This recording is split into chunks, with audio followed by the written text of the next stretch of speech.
Greetings everyone, this is Oshunlade and I am doing my video account of day 2 for the 40-day prosperity invocation that is being co-facilitated by Kamara and myself.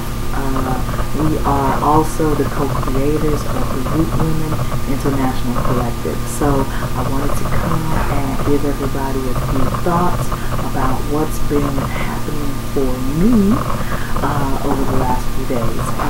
Before I get started, I just want to read the affirmation for today, just because I just think it's really important, and it was really inspiring during the meditation this morning. And the affirmation for today is, I lift up my mind and heart to be aware, to understand, and to know that the divine presence of spirit is the source and substance of all my good. I'll read it once more. I lift up my mind and heart to be aware, to understand, and to know that the divine presence of spirit is the source and substance of all my good. So that was the affirmation that we did prior to doing our daily meditation and then our journal. So basically what I wanted to do, I feel compelled, I feel like I have my soul's urging, is to share with you some symbolism that has been coming up for me to express and to tell a story or to paint a picture. And the picture that I want to paint is of a queen, okay?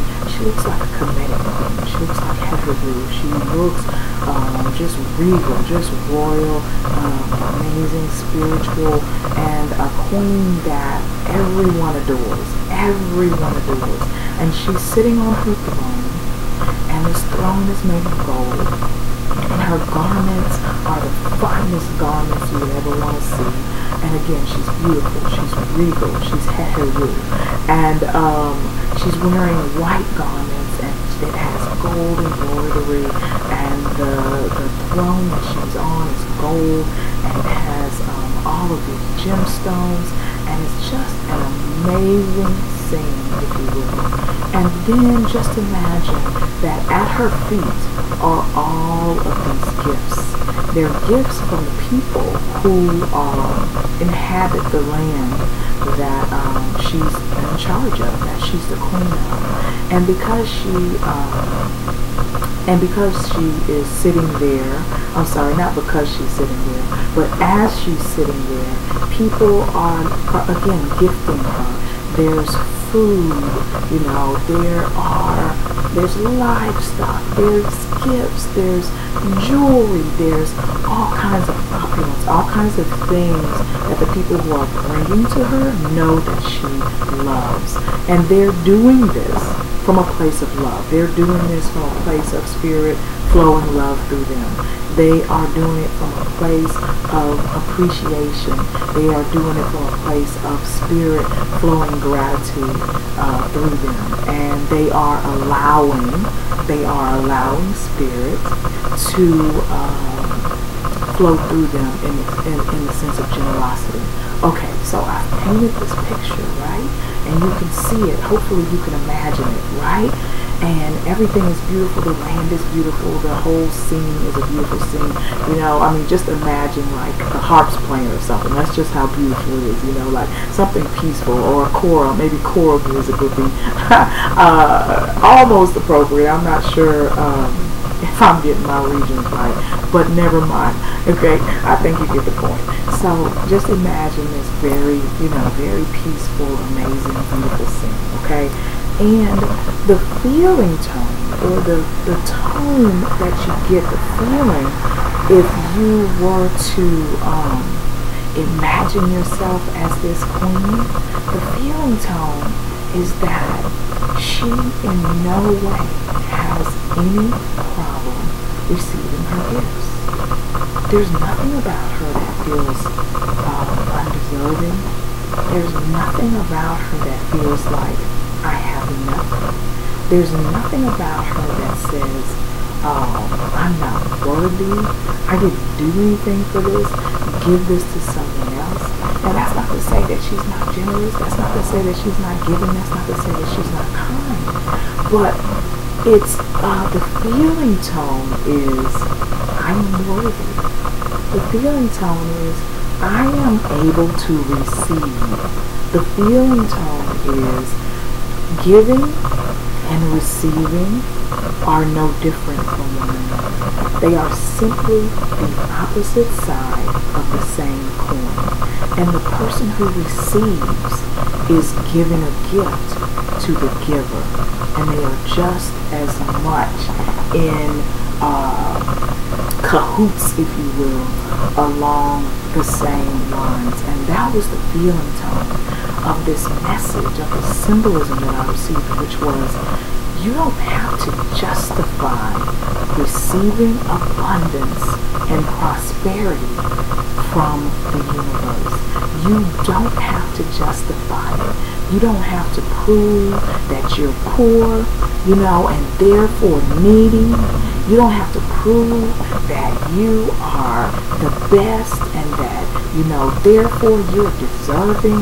You don't have to prove, or have God's favor. That's, really what I'm getting at. You don't have to, act like you are better than someone else, or that you are more humble than someone else.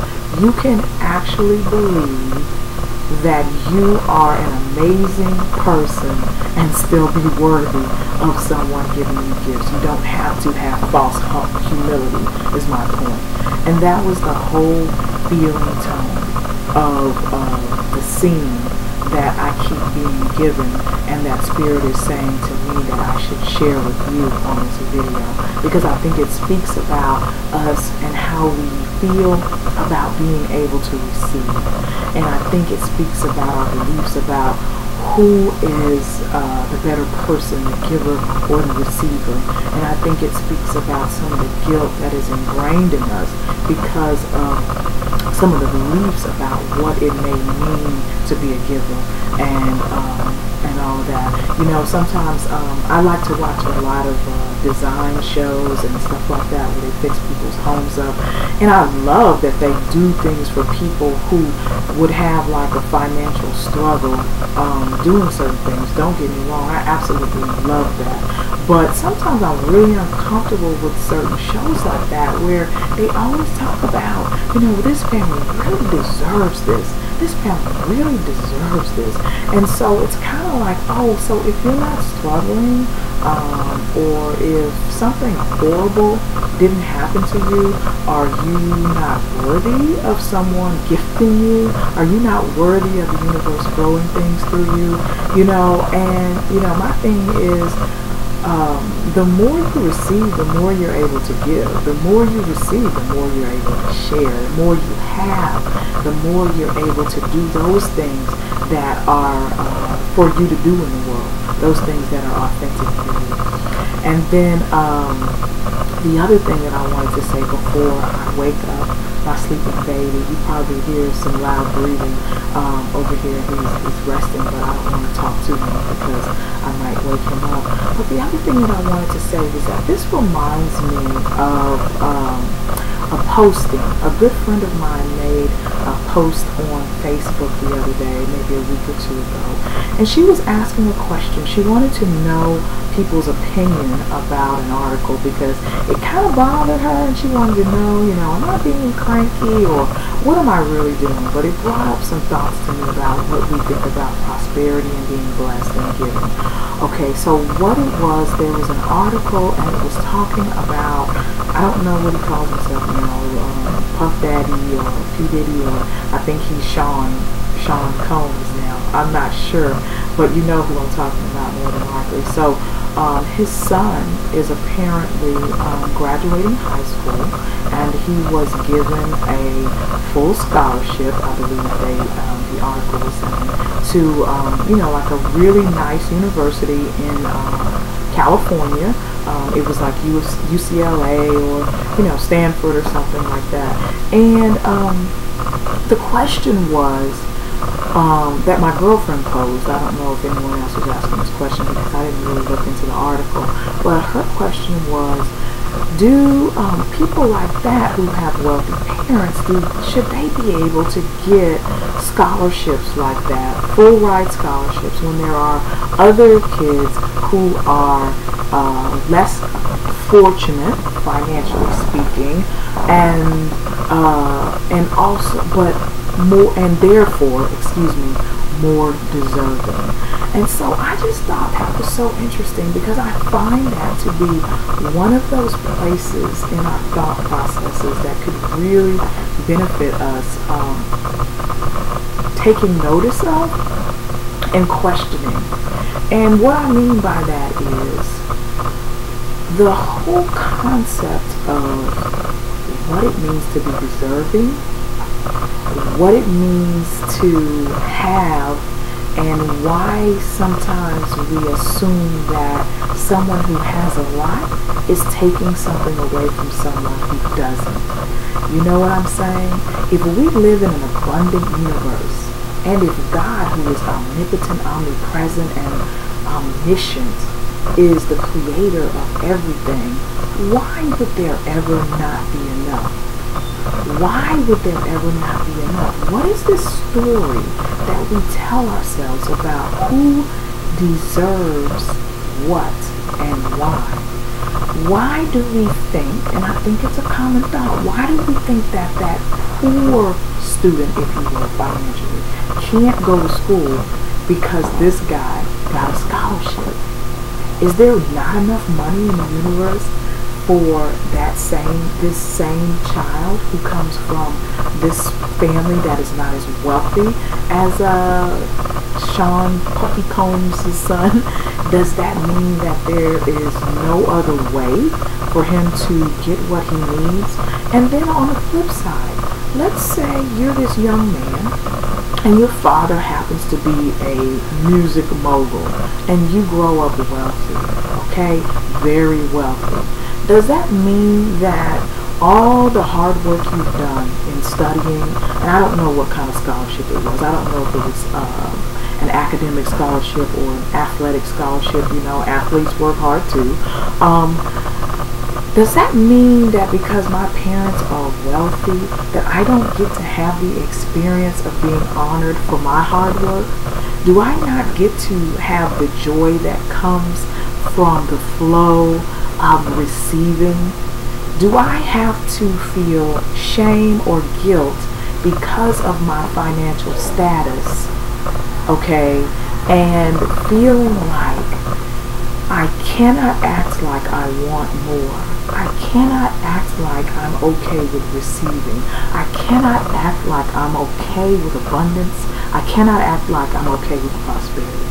And I think that this attitude about money and about what it means to have money makes everyone guilty and ashamed. It makes the person who doesn't have it feel guilty and ashamed and feel like they have to beg and grovel for things.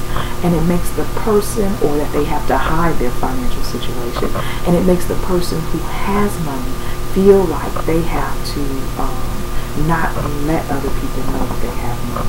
And so these are some thoughts that I wanted to share, because again, I really feel like what would benefit us is remembering that the universe is vast, remembering that we don't have to prove to God that we are deserving of anything, because we are God showing up as God Himself. This is already ours. This is already ours. The abundance is already ours. The prosperity is already ours. And I'm so grateful to Spirit for sending me that symbolism so that I can take that with me when I feel that I am doubting my deservingness, when I align myself with receiving and then it comes and it shows up in a source that I may question. That symbolism is there for me to remember that I can be in my full glory. I don't have to have false humility. I can know that I am already blessed, and I can say, bring it on. I'm open to all of my good. I am open to all of my good. I am open and I am receiving all of my good, because as the affirmation says, divine presence of spirit is the source